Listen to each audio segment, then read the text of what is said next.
సంచిలో డజన్ మందికి పైగా పెళ్లి కొడుకులు మీ అమ్మాయి కోసం సిద్ధంగా ఉన్నారు. ఈ సంచిలోనా? అదేనండి, ఆల్బమ్ లో.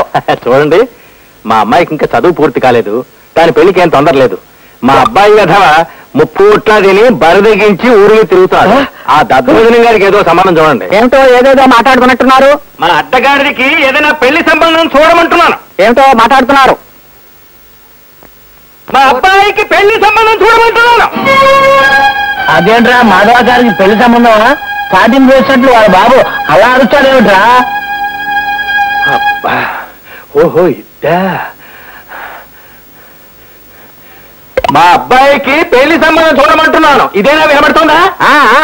కట్న కానుకలు తమరు ఏ రేంజీలో కోరుకుంటున్నారో ఆ ఫిగర్ కాస్త చెప్పండి. ఆంధ్ర మెట్రిక్ 6 సార్లు, బనారస్ మెట్రిక్ 3 సార్లు టర్నింగ్ చేసి ఉద్యోగం సద్యోగం లేకుండా తిరుగుతున్న వెధవకి కట్నం కూడా ఎవరిస్తాడయ్యా? మన అబ్బాయి వయసు ఎంత అన్నారు? వాడి వయసు ఇప్పుడు రేపు బుద్ధావతారం. ఇలారా ఇలారా, ఇప్పుడు నీ వయసు ఎంత? మొన్ననే కదా 22 వచ్చినాయి. ఇంకా నయం, 14 వెళ్ళినాయి అన్నాడు. వాడి మాటలేం పట్టించుకోకండి, వాడు నోరిపితే అన్ని అబద్ధాలే. వాడికి ఇప్పుడు కనీసం 27 ఏళ్ళు ఉంటాయి.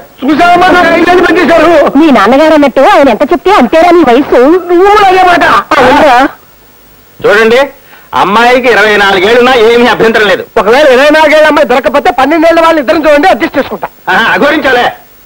చూడండి, అమ్మాయి పేదరాలైనా అందచందాలు అంతగా లేకపోయినా ఏమీ పర్వాలేదు, కానీ భగవద్గీతలోని అన్ని అధ్యాయాలు అనర్గళంగా అప్పచెప్పగలుగుతున్నారా? సుబ్బలక్ష్మి గానం చేసే అమ్మాయిని చూసే పూచి నాది, మీరేమీ వర్రీ కాకండి.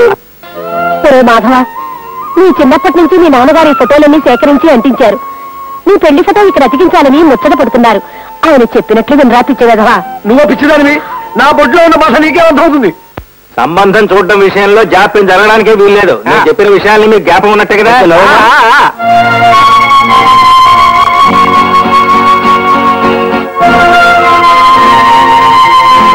అది గుర్తుంచుకోండి.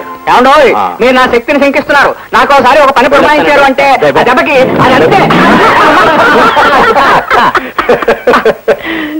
అమ్మా, రే అలెగ్జాండర్, ఇలారా.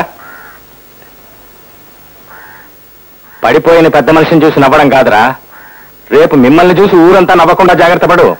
అంటే మా అడ్డగారిదే మగాడు, వాడికే పెళ్లిడి మించిపోతోందని కంగారు పడి సంబంధాలు చూస్తున్నాను. మరి మీ అమ్మాయికి పెళ్లిడి మించిపోతోంది, నీకు లేదేవరా కంగారు? అదే పెళ్ళంటే మరి నాకు తెలుసులేరా. తాత, తండ్రి, మనవడు, మీ ముగ్గురు మధ్య పాపం ఒక్కరితే అమ్మాయి. ఆ అమ్మాయి కాస్త పెళ్ళి ఇక్కడి నుంచి వెళ్ళిపోతే మీకు వండి పెట్టే దిక్కు ఉండదని భయం, స్వార్థం. అంతే కదా? పాపం మీరు మాత్రం ఏం చేస్తారులే, మనకి జరుగుబాటైంది. ఏదో మా నాన్నగారు వృద్ధులు జ్ఞాన సంపన్నులు అని సహించి భరిస్తూ ఉంటే ఆయన గారు ఆగడం ద్వంద్వ ప్రవర్తనం అయిపోతుంది.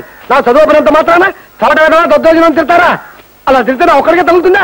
ఈ దేశంలో ఉన్న జనాభాలో 170 మంది తగులుతుంది. నీకు కూడా విసిరింది చాలుగా నువ్వు లోపలికి వెళ్ళే. అమ్మా వెళ్ళే.